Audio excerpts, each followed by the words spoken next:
Today on the Word Preacher podcast, the two-edged sword of truth, a search for weakness, and the Nephite assassin.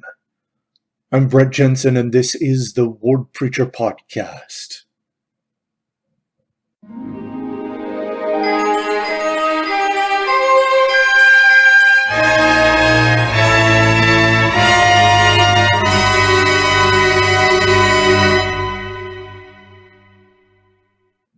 All right, today we are looking at Alma chapters 43 through 52. These are what we call frequently, as we read the Book of Mormon, the war chapters, or it's not all of them. We'll have some more next week. But some people find these chapters really difficult to get through. There's not a lot of direct spiritual prophesying. It's a historical account that talks about some of the wars and contentions. They add some important insight, or rather Mormon adds some important insight in this record, though, that is worth reading. These are really great chapters. Absolutely worth digging into and studying and understanding the context for what was happening with these people. Let's dig in Alma chapter 43, where it begins. First 4 verses read as follows. And now it came to pass that the sons of Alma did go forth among the people to declare the word unto them.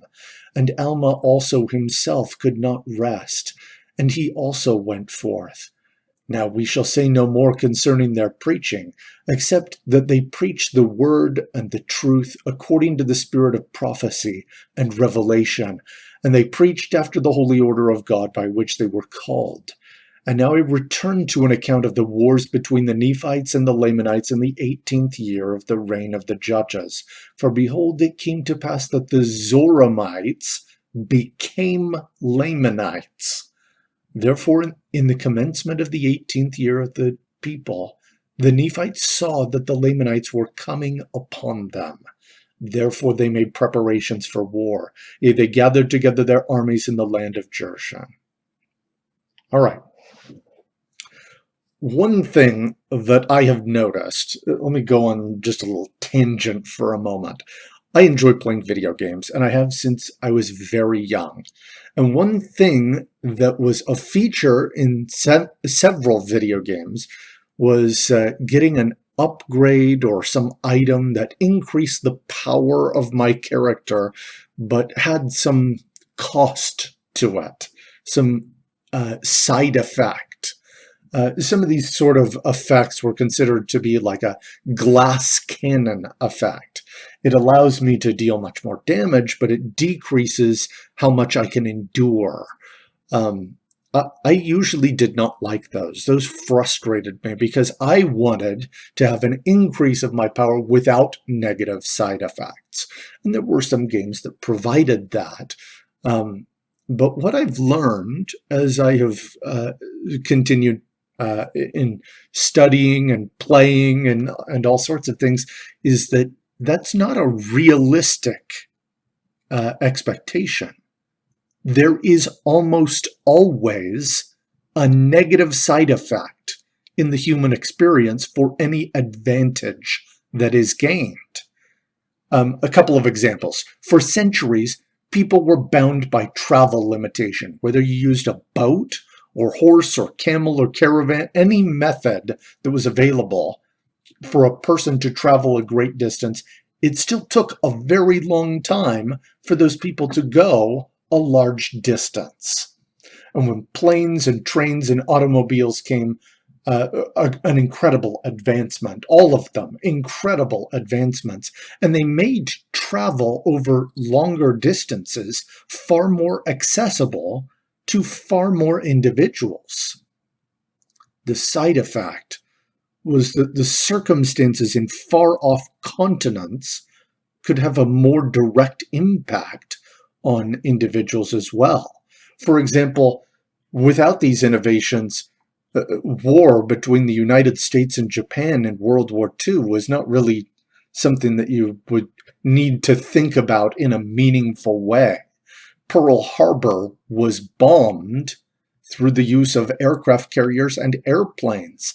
These same innovations that allowed people to travel now put the world in range of war as a side effect.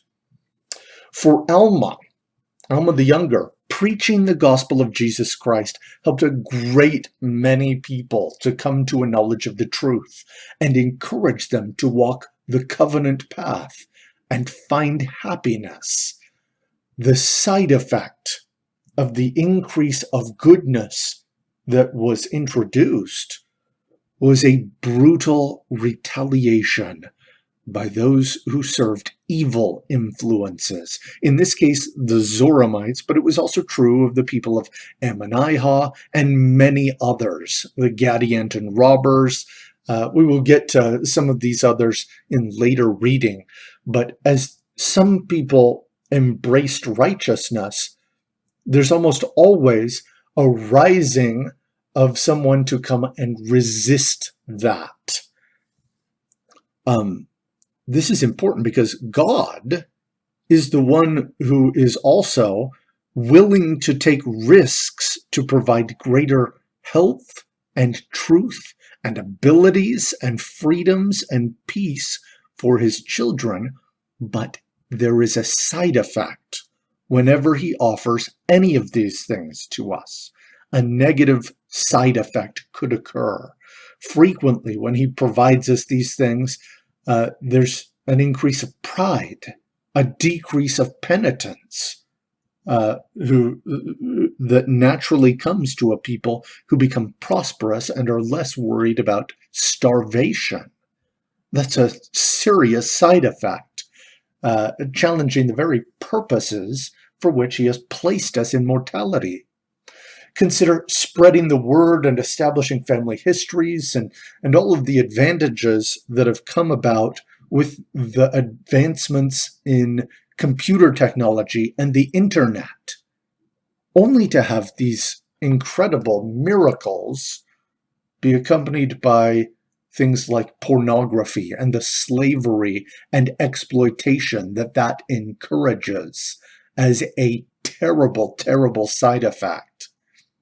A person with a large quantity of scriptures given to them from God can find themselves with only a superficial understanding of much of them, instead of the profound connection that we ought to have to the basic doctrines that lead to an increase of revelation to begin with.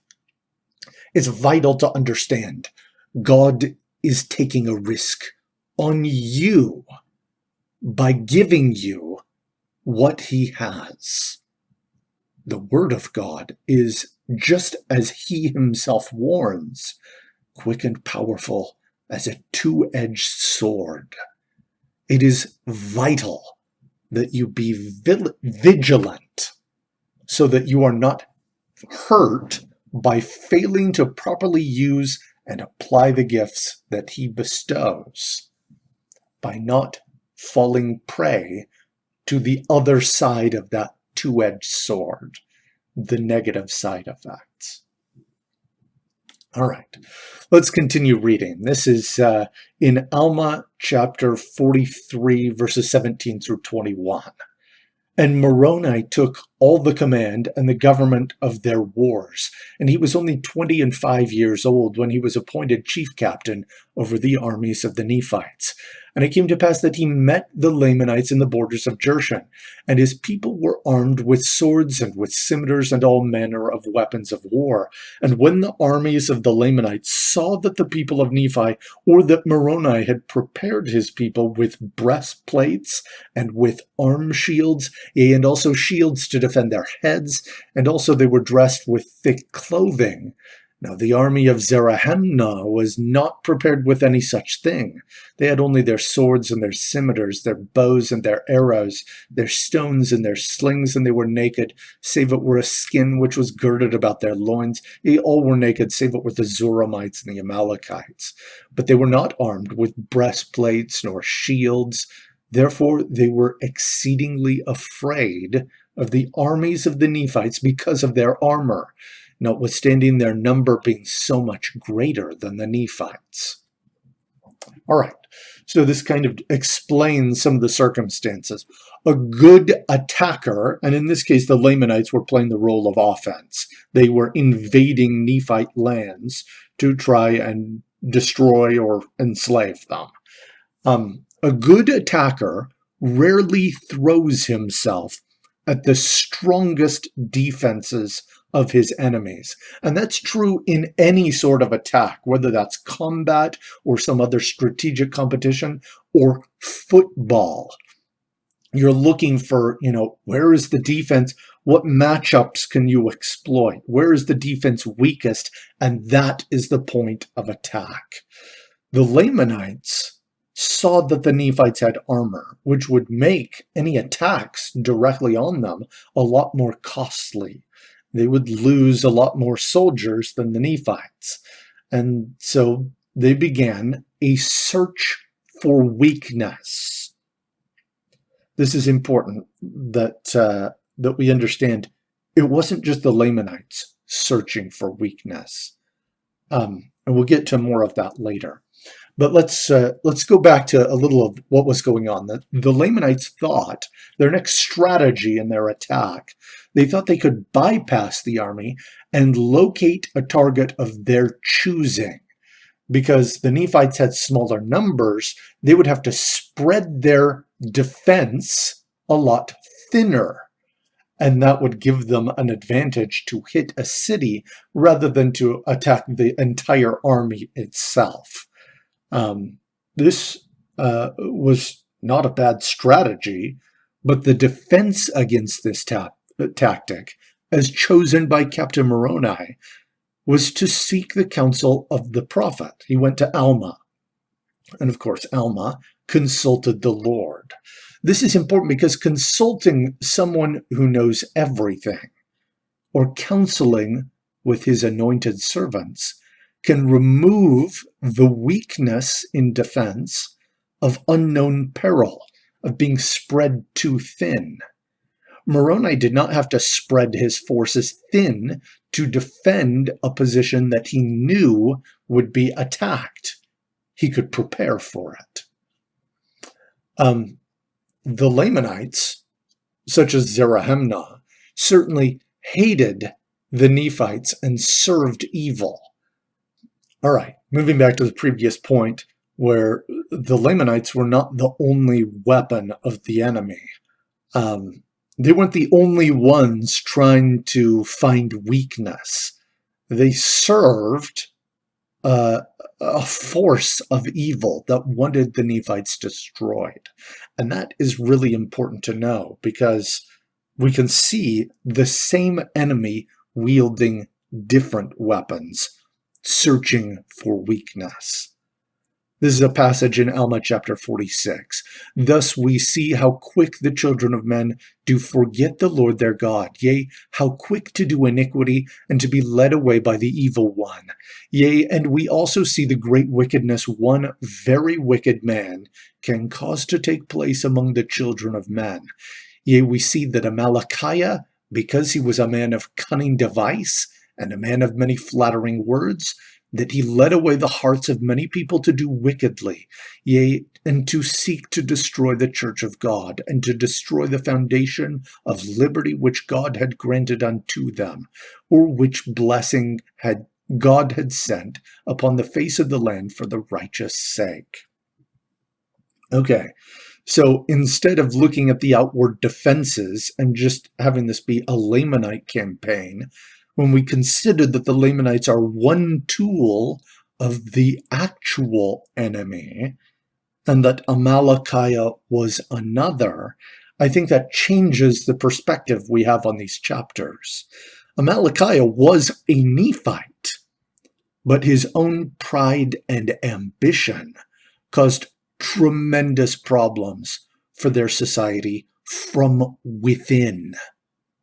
And this is important because even today, there are numerous individuals within the church who, through their own ambition and pride, set themselves against the church and particularly against his prophets.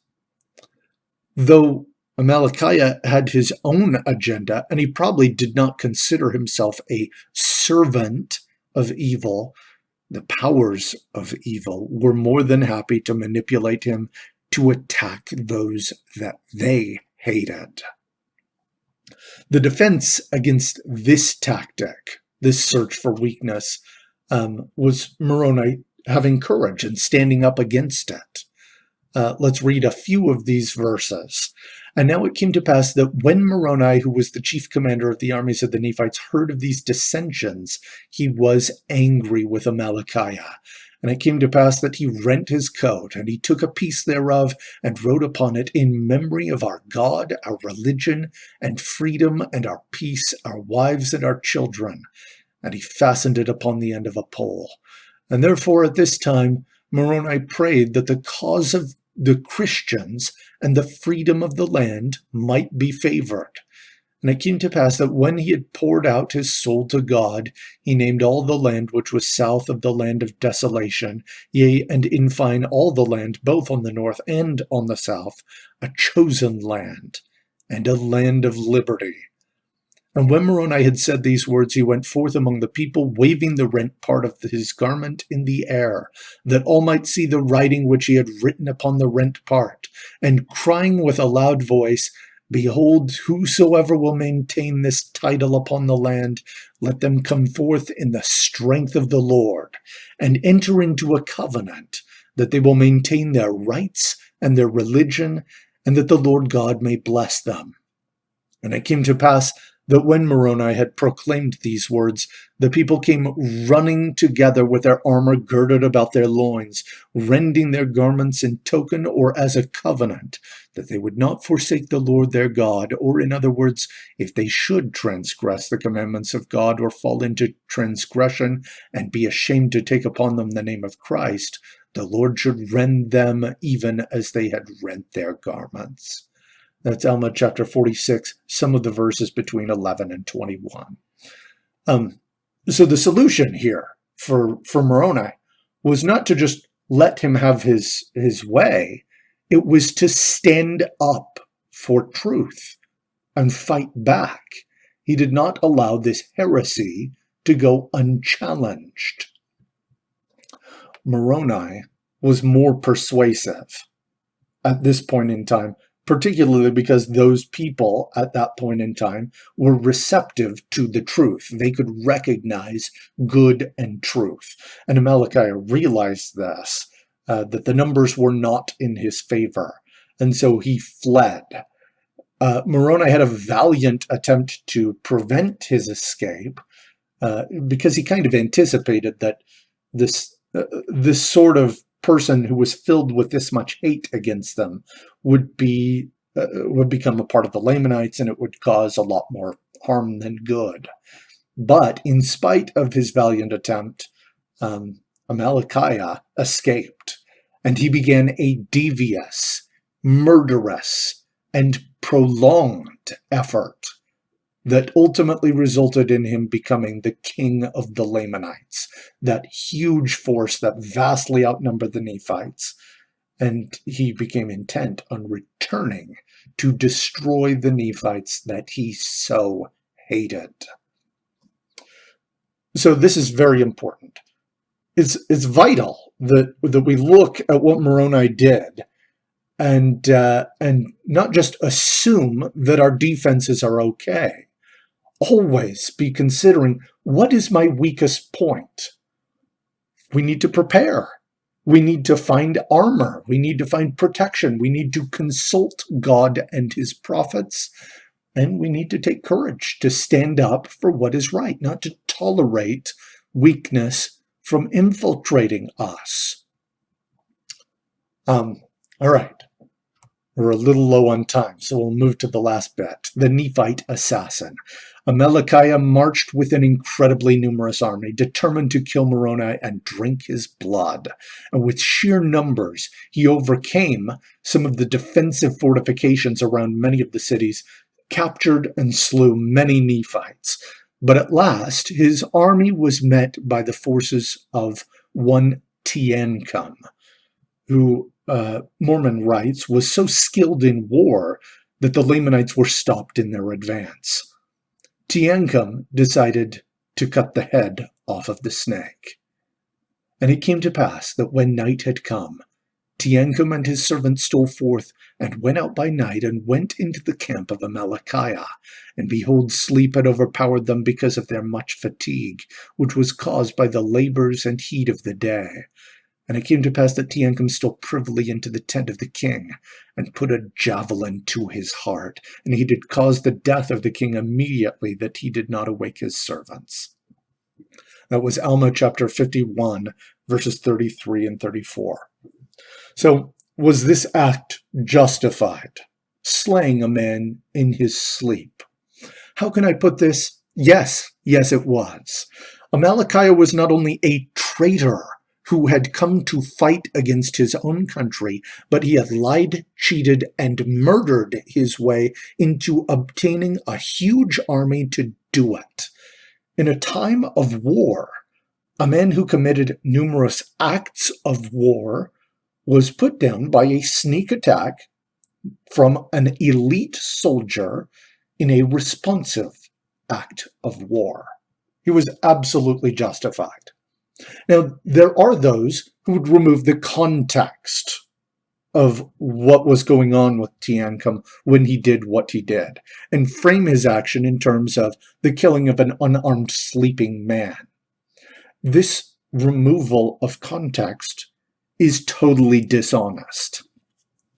There are likewise similar people who would take away the context from decisions made by Brigham Young, Joseph Smith, Thomas S. Monson, and Russell M. Nelson, making great men appear less does not improve you. You cannot advance yourself by tearing down prophets of God. Ultimately, in the end, the world would be a better place if all men had the courage and skill of Teancum or Brigham Young, the love and concern of Thomas S. Monson and Russell M. Nelson, and the vision and heroism of Joseph Smith. Evil is real, and it hates you. It wishes for your destruction. You must be prepared. Consult God and his prophets, and take courage in standing for what is right. The risks that you face in standing with God are nothing compared to the risks that he has taken, with his two-edged sword of truth, suffering for your misdeeds. Fear not. We appreciate all the support for the Word Preacher podcast. Next week, we will look at Alma chapters 53 through 63 and the miracle of the 2,000 stripling warriors. Of course, there is a ton of stuff that it was just not possible to cover in a 20-minute podcast. So please study this individually and with your family. And of course, as always, fight on.